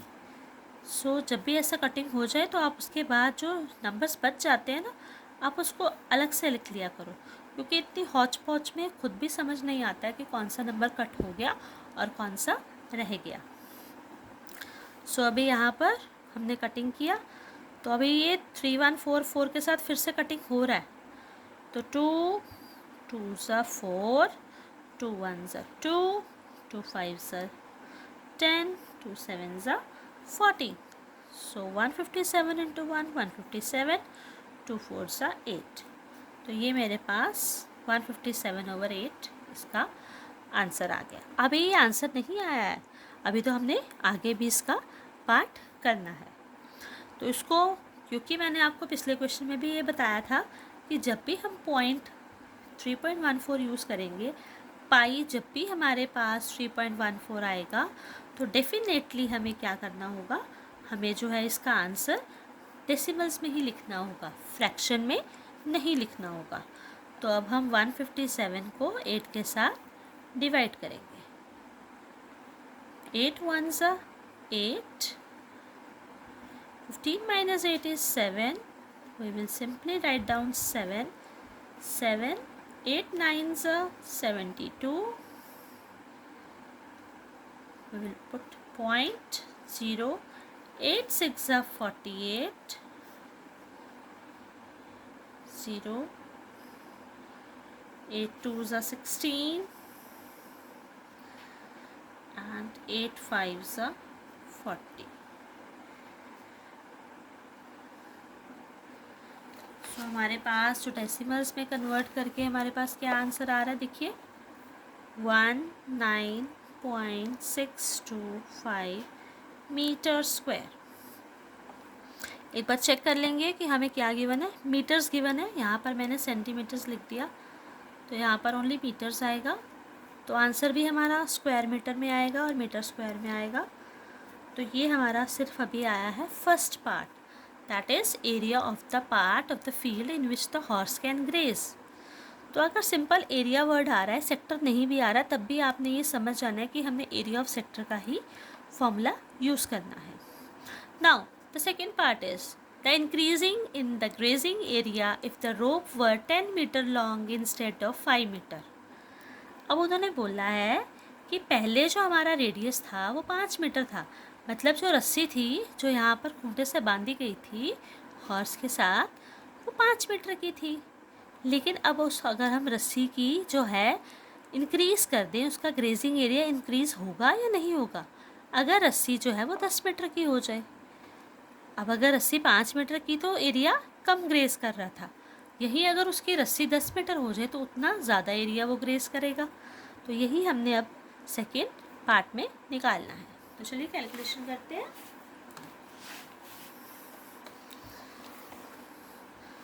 यहीं पर calculation कर लेंगे second part की। यहाँ पर division मेरा थोड़ा सा लंबा हो गया, पर मैं चाहती हूँ कि आपको हर तरह से कैलकुलेशन करके दिखाऊं ताकि आपको कोई भी कन्फ्यूजन ना रहे कि ये कैसे आया। ठीक है, तो चलिए अब हम क्या करेंगे, सेकेंड पार्ट करेंगे। सेकेंड पार्ट में उन्होंने क्या बोला है, अगेन हमारा थीटा उतना ही रहेगा क्योंकि ये स्क्वायर है, तो थीटा हमारा सेम एज इट इज़ रहेगा। लेकिन आर जो है, जो रेडियस है, अब की बार हमारा क्या हो जाएगा, 10 हो जाएगा। ठीक है, 10 क्यों होगा, फिर से एक बार देखिए उन्होंने क्वेश्चन में क्या बोला है, the increase in the grazing area if the rope were 10 metre long instead of 5 metre. मतलब पहले कितना था, 5 मीटर था, अब कितना हो गया, 10 मीटर हो गया। सो हमारा थीटा चेंज नहीं हुआ है क्योंकि फील्ड उसका स्क्वायर का ही है। अगर स्क्वायर का फील्ड है, ठीक है, तो एंगल हमारा 90 डिग्री ही रहेगा, सिर्फ हमारा रेडियस चेंज होगा, दैट इज़ 10 मीटर। तो सिंपली फिर हम फिर से निकालेंगे formula, area of sector, so that is theta over 360 into pi R square. Theta हमारे पास कितना है, 90 डिग्री ही है क्योंकि ये हमारा स्क्वायर ही है। पाई हमारे पास 3.14 रहेगा और आर हमारे पास 10 इंटू 10 रहेगा। यहाँ पे मैं थोड़ा छोटा सा लिख रही हूँ क्योंकि यहाँ पर हमारा थोड़ा सा जगह का इशू हो गया था। सो 100 will be cut with 2 10s simply, 0 will be cut with 0, 9 ones are 9, 9 fours are 36, 314 over 4. So this is the remaining thing. Again हमने सेम ऐसे कैलकुलेशन पहले भी किया था, 157 over 2 आया था हमारा।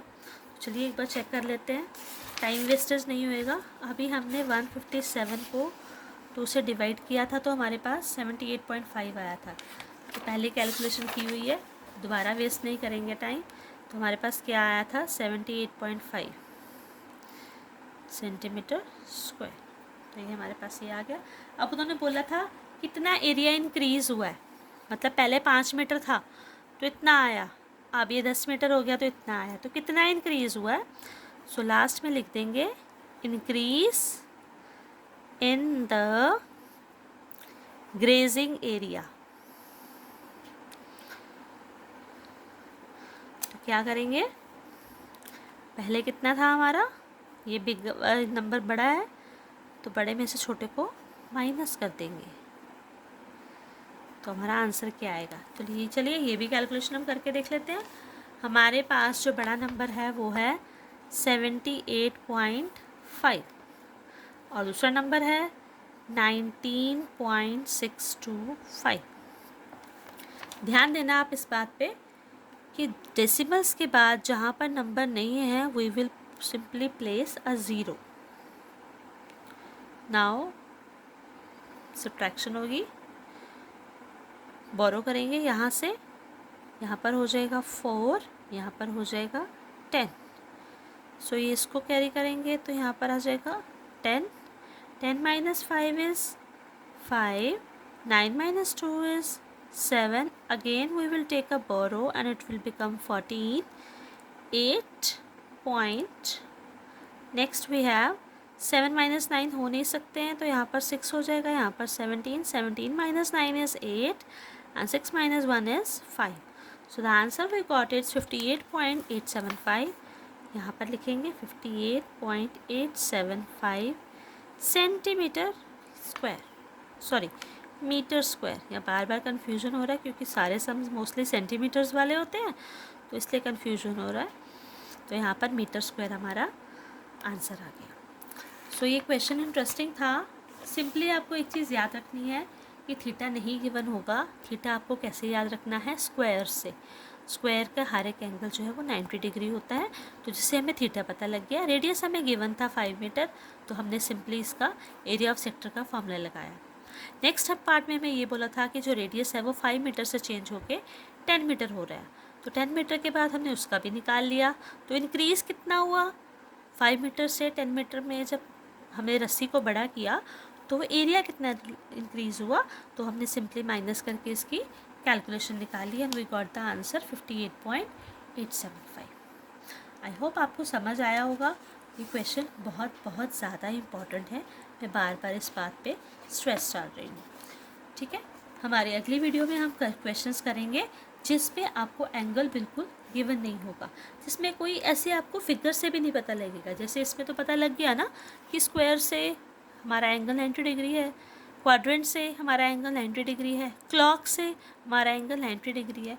लेकिन आगे के जो क्वेश्चंस है, जो हमारे क्वेश्चंस हैं, क्वेश्चन नंबर 9, 10, 11, 12, ये जो क्वेश्चंस हैं इसमें आपको थीटा बिल्कुल भी गिवन नहीं है। आपको 11th क्वेश्चन में गिवन है, 12th में गिवन है, 13th में नहीं गिवन है, तो मतलब 11th और 12th में गिवन है। तो ये वाले क्वेश्चंस आप सिंपली कैलकुलेशन करके देख सकते हो। अगर आपको कोई भी डिफ़िकल्टी आती है तो मैं I will surely help you in that also. So 9th question जो है हमारा है, उसमें आपको थीटा नहीं गिवन है, बिल्कुल भी नहीं गिवन है, तो ये भी क्वेश्चंस हम कर लेंगे सॉल्व। तो क्वेश्चन नंबर 9 क्वेश्चन में क्या होगा, चलिए पहले क्वेश्चन रीड करते हैं। अभी तक के हमने जितने क्वेश्चंस किए उसमें हमारे पास थीटा था और रेडियस था। अगले क्वेश्चंस में हमारे पास थोड़े से क्वेश्चंस कॉम्प्लिकेटेड हो जाएंगे, थोड़े से, जिसमें समटाइम्स हमें रेडियस गिवन होगा, थीटा नहीं गिवन होगा, या फिर थीटा और रेडियस गिवन होने के साथ साथ हमें कुछ और चीज़ें भी साथ में गिवन होंगी। तो वो हम क्वेश्चंस अब ध्यान से पढ़ेंगे। 9th क्वेश्चन थोड़ा सा लिटिल बिट लेंथी है, लेकिन अगर समझ के किया जाए तो लेंथी नहीं है। अगर आप करना चाहोगे समझ के तो हो सकता है। बस ये है कि आपको हर एक लाइन का मतलब पता होना चाहिए कि क्वेश्चन में उन्होंने क्या पूछा है। तो चलिए क्वेश्चन स्टार्ट करते हैं। A brooch is made with silver wire in the form of a circle with diameter 35 mm. mm is millimeter. The wire is also used in making 5 diameters which divide the circle into 10 equal sectors as shown in figure 12.12. तो यहाँ पर एक figure given की हुई है, यहाँ पे ब्रूच बनाया गया। ब्रूच आपको पता है जैसे बैच टाइप होता है छोटा सा, तो वो यहाँ पर ब्रूच बनाया गया है सिल्वर वायर के साथ, सर्कल की फॉर्म में बनाया गया है। डायमीटर आपको 35 mm गिवन है। ठीक है, डायमीटर क्या होता है, सर्कल का half, that is this one. अगर यहाँ पर एक सर्कल है तो ये हाफ जो है, जो सेंटर लाइन से कट कर रहा है, पूरा हाफ सर्कल को 2 इक्वल पार्ट्स में डिवाइड कर रहा है, तो वो हमारे पास डायमीटर होता है। लेकिन डायमीटर तो हमें चाहिए ही नहीं होता, हमें क्वेश्चंस में क्या चाहिए होता है, रेडियस। मतलब जो भी डायमीटर दिया होएगा उसका हम हाफ कर देंगे तो हम रेडियस फाइंड आउट करेंगे। तो चलिए हमें क्वेश्चन में इतना तो पता लग गया कि हमारे पास आर गिवन है। आर चाहे सीधा गिवन नहीं है, लेकिन हम डायमीटर को जब हम 2 से डिवाइड करेंगे 35 mm को, तो हमारे पास रेडियस आ जाएगा। तो इतनी तो हमें तसल्ली हो गई, तो चलो हमारे पास रेडियस आ गया। तो हम स्टार्टिंग में लिख लेते हैं कि डायमीटर ऑफ सर्कल। जब भी एक ऐसा क्वेश्चन आए, कोई भी स्टेटमेंट वाला क्वेश्चन आए, सबसे पहले जो गिवन चीज़ होती है वो ज़रूर लिखा करो, क्योंकि इसके आपको प्लस पॉइंट्स मिलते हैं। तो diameter of a circle is 35 mm and how will you find out the radius, by simply divided by half, that means divided by 2। 35 को 2 से डिवाइड करेंगे तो हमारे पास क्या आ जाएगा, रेडियस आ जाएगा। Okay, next, the wire is also use for making 5 diameters. अब यही जो वायर है 5 डायमीटर बनाने के लिए यूज़ की जाती है, ताकि उसके 10 इक्वल सेक्टर हो जाए। तो अगर हम काउंट करेंगे, यहाँ पे 10 इक्वल सेक्टर्स हैं, 1 2 3 4 5 6 7 8 9 एंड 10। तो 10 इक्वल सेक्टर्स हैं। तो पहले हम एक का निकालेंगे, एक का निकालने के बाद हम दूसरे के साथ 10 के साथ मल्टीप्लाई कर देंगे। सबसे पहले सर्कल का जो है वो पेरीमीटर को क्या कहते हैं, हमने किया था आपको सेकेंड क्वेश्चन में, हमने फाइंड आउट किया था कि सर्कमफ्रेंस ऑफ सर्कल क्या होता है। अब यहाँ पर सर्कमफ्रेंस ऑफ सर्कल की ज़रूरत क्यों पड़ी है, क्योंकि हमारे पास पूरी वायर जो है सिल्वर वायर वो पूरी का पूरा लपेटा हुआ है उसको गोल गोल करके। तो पूरी चीज़ अगर हम किसी का निकाल रहे हैं, पेरीमीटर निकाल रहे हैं, तो उसको हम सर्कमफ्रेंस कहेंगे सर्कल का। तो सर्कमफ्रेंस ऑफ सर्कल का फॉर्मूला 2πr होता है। आर हमने अभी अभी निकाला है, बिल्कुल ताज़ा निकाला है क्योंकि वो डायमीटर में छुपा हुआ था। अब यहाँ पर पाई का कोई झंझट नहीं है, तो पाई मैं सिंपली 22/7 ही यूज़ करूँगी बिकॉज मेरे को यही वाली पाई पसंद है। दूसरी वाली पाई में थोड़ी सी डिफ़िकल्टी आती है मुझे कटिंग करने में। तो मैंने यहाँ पर पाई की वैल्यू 22/7 पुट कर दी, आर की वैल्यू भी पुट कर दी 35/2। अब मैंने क्या करना है, सिंपली 2 को 2 के साथ कट कर दिया। 7 1 सा 7, 7 5 सा 35। तो 22 × 5 मेरा जो है वो आंसर आ गया मल्टीप्लाई करके। 5 2 सा 10, 5 2 सा 10 + 1 11। तो 110 mm मेरा आ गया है सर्कमफ्रेंस। अब उन्होंने बोला है एक सर्कल का एक सर्कमफ्रेंस 110 मीटर के बराबर है। तो अभी हमने क्या निकालना है, नेक्स्ट उन्होंने बोला हुआ है the wire is also use in making 5 diameters which divide the circle into 10 equal sectors. 10 equal sectors में उसको डिवाइड कर रहा है। तो ये कितने दिए हुए हैं, यहाँ पर 5 डायमीटर दिए हुए हैं। अभी हमने एक डायमीटर का निकाला है, ठीक है। हमारे पास एक डायमीटर कितना गिवन था, 35। सो यहाँ पर हम लिखेंगे, यहाँ पर लाइन लिखेंगे, यहाँ पर मेंशन करेंगे length of one piece of wire used to make diameter to divide the circle। ठीक है, जो डायमीटर का एक जो हमें दिया हुआ है मेजरमेंट दैट इज़ 35 mm। अब हमें कितने निकालने हैं, उसके कितने डायमीटर्स हैं, लेंथ ऑफ वायर 5 पीसीज अगर बनाने हो उसके, दैट मीन्स हम क्या करेंगे, 5 × 35 कर देंगे। 5 5 से 25, 5 3 से 15, 16 17। तो ये मेरे पास आ गया 175 mm। मतलब एक जो डायमीटर है वो 35 mm के बराबर है, तो 5 अगर निकालेंगे तो 175 mm के बराबर आ जाएंगे। ठीक है, तो टोटल लेंथ अब कितनी हो गई, total length of silver wire.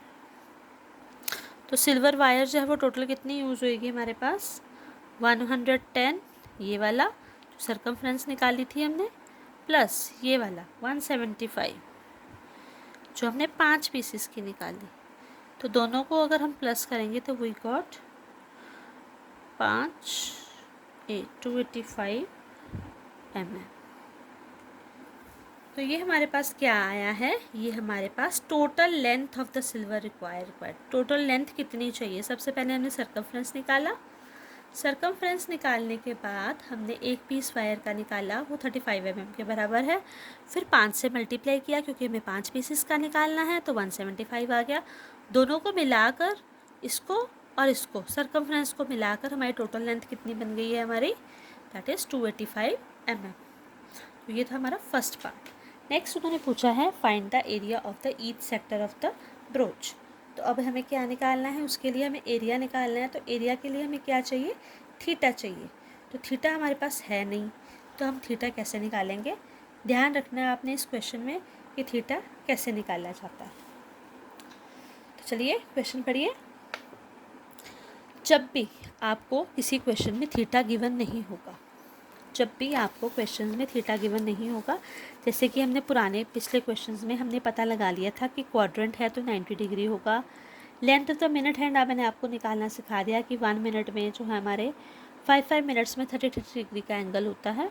Simply अगर हम याद रखें कि क्लॉक के हर एक एंगल में 30 डिग्री होते हैं, तो जितने हम 30 डिग्री प्लस करते जाएंगे टोटल 360 बन जाएगा। तो कैलकुलेशन के थ्रू मैंने ये भी निकालना सिखाया आपको।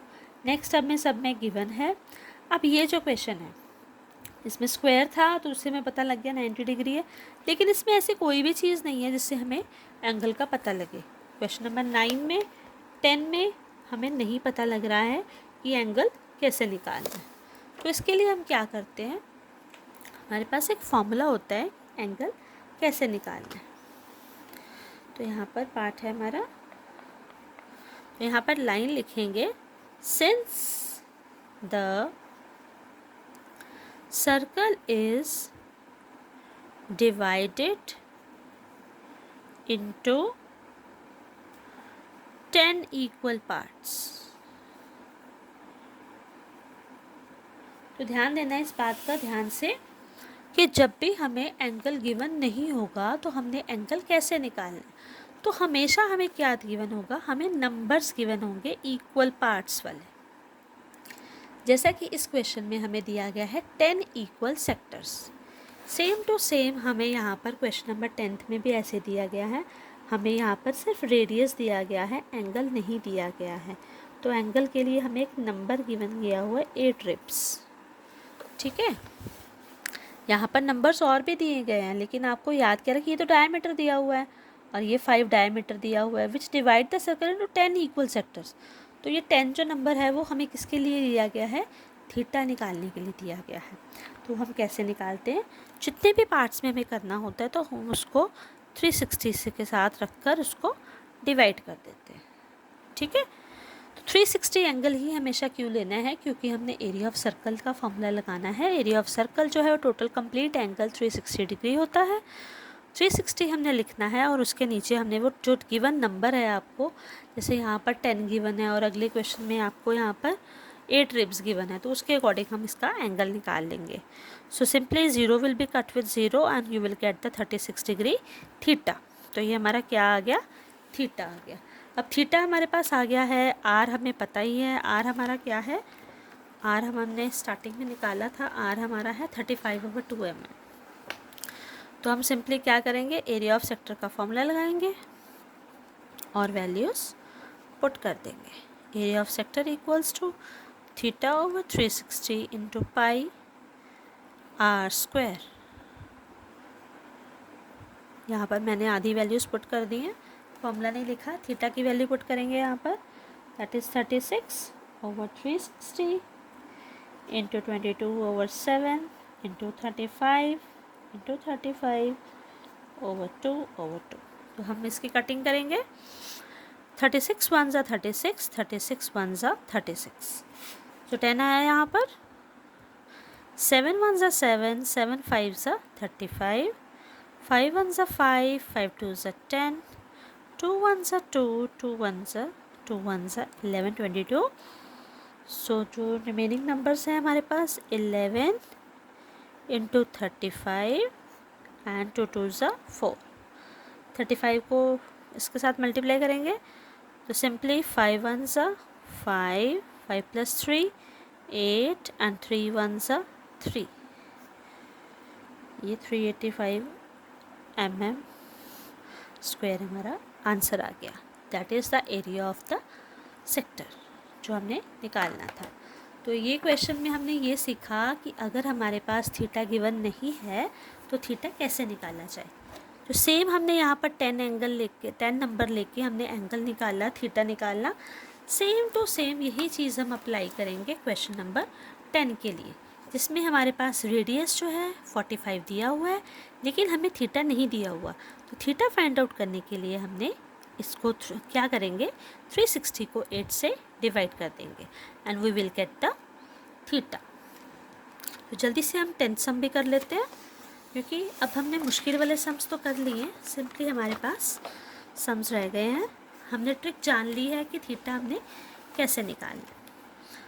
सो 10th क्वेश्चन अम्ब्रेला वाला कर रही हूँ, समझा देती हूँ। इस क्वेश्चन में क्योंकि इन क्वेश्चंस में आपको ज़्यादा पढ़ने की ज़रूरत नहीं होती है, आपको सिंपली ये देखना होता है कि आपको एक एंगल गिवन है या नहीं। अगर एंगल नहीं गिवन है तो आप सिंपली इस नंबर को 360 के साथ डिवाइड कर देंगे and you will get the theta.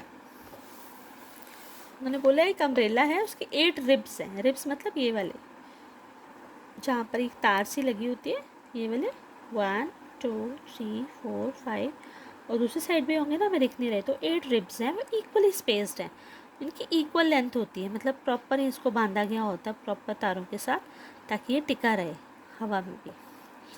Assuming umbrella to be flat circle of radius 45 centimetre, तो यहाँ से जो है इसका रेडियस बताया गया है, यहाँ से दैट इज़ 45 सेंटीमीटर। हमें एरिया निकालना है between the 2 consecutive ribs of the umbrella. तो सबसे पहले मैंने आपको बताया जो गिवन चीज़ होती है वो आपको ज़रूर लिखनी है, दैट इज़ रेडियस। तो रेडियस हमें गिवन है, वो हम लिख लेंगे 45 सेंटीमीटर। अब थीटा हमारे पास नहीं है तो हम क्या करेंगे, लाइन लिखेंगे पहले यहाँ पर, सिंस द एंगल इज, अब सिंस द एंगल लिखेंगे is not given but we know that जो सर्कल है, या फिर अम्ब्रेला भी लिख सकते हो, circle is divided into 8 equal parts, वो जो है 8 इक्वल हिस्सों में बटा हुआ है, ठीक है। तो circle is divided into 8 equal parts. So theta हमारा कितना है, 360 निकाल लिखेंगे और ओवर 8 कर देंगे। यहाँ पर इसको डिवाइड करेंगे 360 को 8 के साथ, तो देखते हैं हमारा क्या आंसर आ रहा है। 360 को हमने 8 के साथ डिवाइड किया, 8 1 ज़ा 8, 8 2 ज़ा 8 4 ज़ा 8 4 ज़ा 32, माइनस करेंगे 8 5 ज़ा 40, तो हमारे पास थीटा हमारा आ गया 45 डिग्री। हमारे पास रेडियस पहले से ही गिवन है, थीटा हमारा 45 डिग्री आ गया है। तो अब हम यहाँ पर एरिया ऑफ सेक्टर का फॉर्मूला लगा देंगे। अब मैं फॉर्मूला नहीं लिख रही हूँ बार बार, अब तक तो आपको फॉर्मूला याद हो गया होगा, theta over 360 into pi R square. R हमारे पास 45 डिग्री है। तो कटिंग करने के लिए हमेशा याद रखना 36 है तो हमेशा 9 का टेबल यूज़ होता है। 9 5 ज़ा 45, 9 4 ज़ा 36, 5 1 ज़ा 5, 5 8 ज़ा 40, 11 and 4। नाउ आगे नंबर्स नहीं डिवाइड हो रहे हैं, 11 as it is, 45 as it is, 45 as it is and 7 and 4 28।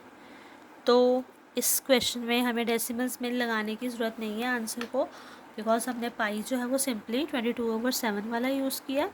तो हमें आंसर जो है फ्रैक्शन में ही रहने देना, इतना नहीं छोड़ के आना। अब इसको सम अप कर दो, डिवाइड चाहे ना भी करो। तो 45 को 45 से मल्टीप्लाई करेंगे।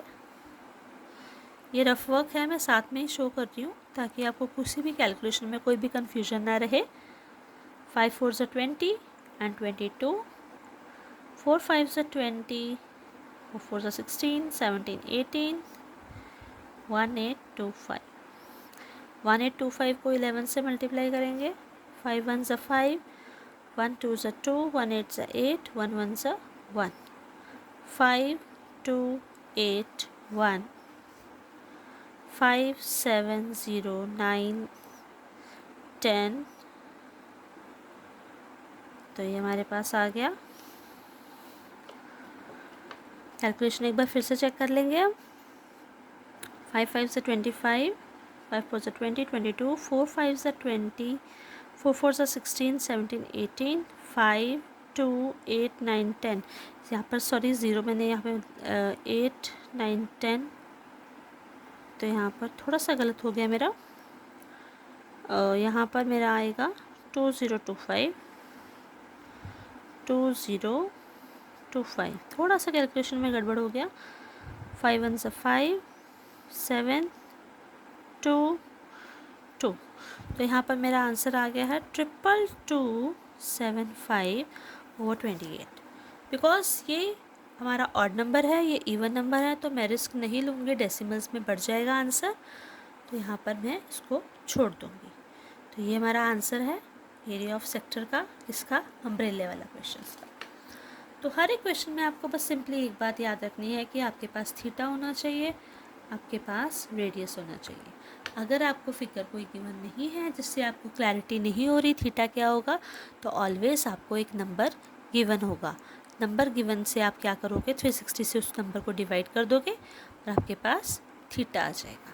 थीटा निकालने के बाद तो इजी स्टेप होता है कि हमने थीटा की वैल्यू पुट की, रेडियस की वैल्यू पुट की और हमारे पास आंसर आ जाता है। तो अगले जो क्वेश्चंस हैं 11th 12th बहुत इजी हैं, उसमें सिंपली हमें कैलकुलेशन पे ध्यान देना है। 11th क्वेश्चन हम जल्दी से पढ़ेंगे। क्या है, एक कार के 2 वाइपर्स हैं जो विच डू नॉट ओवरलैप, मतलब एक दूसरे के ऊपर नहीं चढ़ रहे वो। Each wiper has a blade of length 25 centimetre sweeping through an angle of 115 degree. तो हमें सिंपली क्या करना है, लेंथ देखना है। लेंथ हमेशा रेडियस होता है और एंगल हमें गिवन है। सिंपली हम लिखेंगे रेडियस इक्वल्स टू 16.5 सेंटीमीटर और सॉरी 20 इट्स, ये मैंने 12th क्वेश्चन का उतार लिया, ध्यान रखना ज़रा। मैंने 11th का करना था, लेंथ 25 सेंटीमीटर थी, सॉरी थोड़ा सा कन्फ्यूजन हो गया, मैं थोड़ा सा जल्दी में करके अगले क्वेश्चन में उतार दिया। तो लेंथ हमें 25 सेंटीमीटर गिवन है और थीटा हमारे पास 115 डिग्री गिवन है। तो सिंपली हम क्या करेंगे, वैल्यूज़ पुट करेंगे। यहाँ पर उन्होंने क्वेश्चन में क्या बोला है, find the total area cleaned at each sweep of the plate. 2 wipers है ना, तो सबसे पहले हम एक वाइपर का निकालेंगे, फिर उसको 2 से मल्टीप्लाई कर देंगे। चाहो तो आप साइड पे भी कर सकते हो। एरिया ऑफ 2 वाइपर्स, सो हमारे पास 2 मल्टीप्लाई कर देंगे साथ में, theta over 360 into pi R square. R हमारे पास जो है 25 है, डेसिमल भी नहीं है। 25 मल्टीप्लाई 25। तो कटिंग कुछ हो रही है या नहीं हो रही है चेक कर लेते हैं। मुझे लगता नहीं है इतने सारे नंबर की किसी की भी कटिंग हो रही है, सिर्फ 2 और 360 की कटिंग हो रही है, जो कि हम करेंगे। 2 1 ज़ा 2, 2 1 ज़ा 2, 2 8 ज़ा 16, फिर हमारे पास 115 into 22 into 25 into 25 over 180 into 7।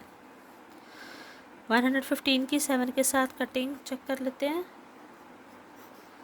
7 1 ज़ा 7, 45 बचा है तो 9, ये भी कट नहीं होगा, तो हम 22 और 180 की कटिंग करेंगे। 2 1 ज़ा 2, 2 1 ज़ा 2, 2 9 ज़ा 80। So we got the numbers 115 into 11 into 25 into 25 is the square is 625, 9 7 ज़ा, तो यहाँ पर हम कटिंग कर भी लेंगे तब भी हमारा 9 7 ज़ा 63 है।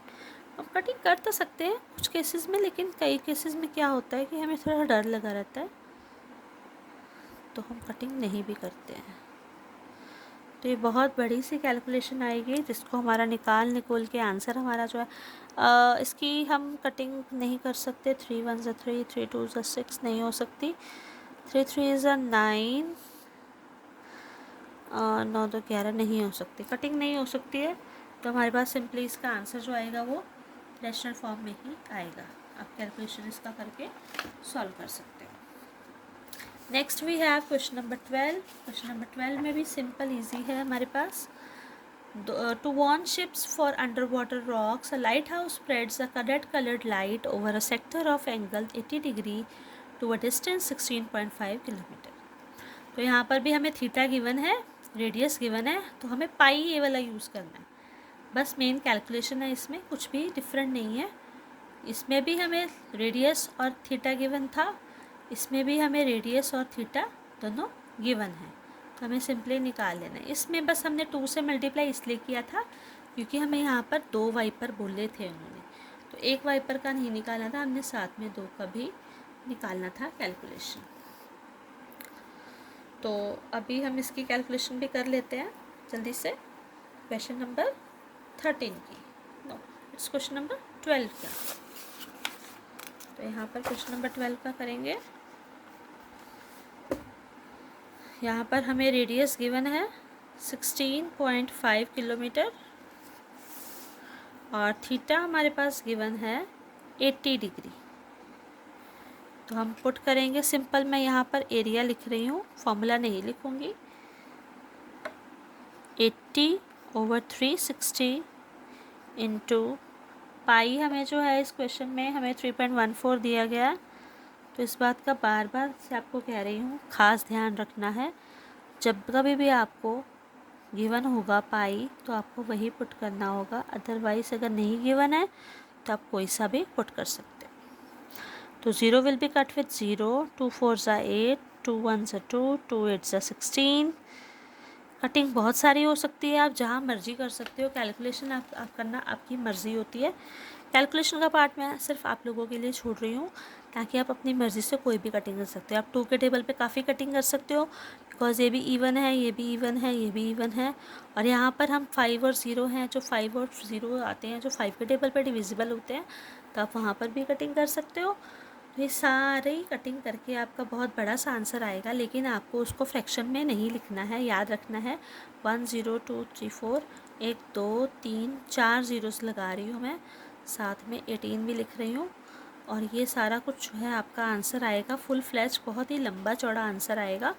लेकिन आपको इस सारे लंबे चौड़े आंसर को किस में लिखना है, डेसिमल्स में लिखना है। याद रखिए, डेसिमल्स में क्यों लिखते हैं, क्योंकि जब भी हम पाई जो है वो 3.14 यूज़ करते हैं। तो ये सारे का आंसर जो है, मैं कैलकुलेशन नहीं कर रही हूँ, 12th का जो है एक बार आंसर चेक कर लेते हैं। तो जो हमारे पास 12th का आंसर आ रहा है दैट इज़ 189.97 किलोमीटर स्क्वायर। तो मैं सिंपली यहाँ पर आंसर लिख रही हूँ। अब जिस किसी का भी ये कैलकुलेशन नहीं होगा पार्ट, तो मुझे ज़रूर मैसेज करना कि मैम मेरा आंसर नहीं आया ये सब कुछ सॉल्व करके, तो आई विल श्योरली हेल्प। ठीक है, अब जल्दी से हम 13th क्वेश्चन करेंगे, लास्ट क्वेश्चन करेंगे इस एक्सरसाइज का, ताकि हमारी एक्सरसाइज कंप्लीट हो जाए। और जो आपके जो 3-4 क्वेश्चंस रह गए हैं उसको मैं ज़रूर सॉल्व करने की कोशिश करूँगी। आपको अलग से एक वीडियो दिया जाएगा जिसमें वो सिंपली वो वाले एग्जाम्पल और वो क्वेश्चन आपको करवाया जाएगा। तो 13th क्वेश्चन है हमारे पास, राउंड टेबल है, एक कवर है, उसके 6 इक्वल डिज़ाइन बनाए गए हैं, 1 2 3 4 5 6। तो 6 जो साइड्स होती हैं वो हेक्सागन की होती है। फिगर 12.14 में गिवन है आपको।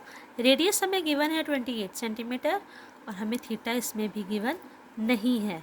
तो थीटा के बजाय अगर हमें नहीं गिवन होता तो हमें एक नंबर दिया होता है, मैंने क्या आपको इससे बताया था, जैसे इसमें 8 रिब्स दिया था और इसमें 10 इक्वल सेक्टर्स दिया था, तो वैसे ही इसमें आपको क्या दिया गया है, 6 इक्वल डिज़ाइन दिया गया है। तो जल्दी से लिखेंगे हम, radius of cover equals to 28 centimetre, वो हमें गिवन है। थीटा अब हमें गिवन नहीं है, तो जो थीटा अगर हमें गिवन नहीं है तो फिर हम वही लाइन लिखेंगे, since the circle is divided into 6 equal sectors. ठीक है, डिज़ाइंस भी लिख सकते हो, जो भी आपको क्वेश्चन के अकॉर्डिंग कंफर्टेबल रहता है आप वो लिख सकते हो। तो हमारे पास थीटा क्या बन जाएगा, 360 हम ऊपर रखेंगे और जो नंबर दिया गया है वो नीचे, तो वी विल गेट 60 डिग्री। तो ये थीटा हमारे पास 60 डिग्री आ गया है। तो अब हमने 60 डिग्री थीटा आ गया है, तो हमारे पास आर भी गिवन है, तो सिंपली हम क्या लगाएंगे, एरिया ऑफ सेक्टर। ठीक है, अब एरिया ऑफ सेक्टर का फॉर्मूला क्या है, थीटा ओवर 360 इंटू पाई। पाई हमें कुछ भी गिवन नहीं है, गिवन है नहीं, पाई नहीं गिवन है, लेकिन हमें क्या गिवन है, रूट की वैल्यू गिवन है। अब हम वो भी देखेंगे कि रूट की वैल्यू क्या लगाएं, into R, R is 28, 0 will be cut, 6 1s are 6, 6 6 36, 7 1s are 7, 7 4s are 28, 2 1s are 2 1s are 3s are 11 into 4 into 28 over 3, that is 44 into 28 over 3। Decimals में हम नहीं लिखेंगे, यहाँ पर भी छोड़ सकते हैं, अगर आप मल्टीप्लाई करना चाहो तो मल्टीप्लाई भी कर सकते हो, तो मैं यहीं पर छोड़ रही हूँ। नेक्स्ट हमें उन्होंने बोला है कि यहाँ पर आपको रूट की वैल्यू गिवन है और हमें एक और चीज़ फाइंड आउट करनी है, that is cost of making the design at the rate of 0.35 पर मीटर। मतलब हमें इसका एरिया भी निकालना है।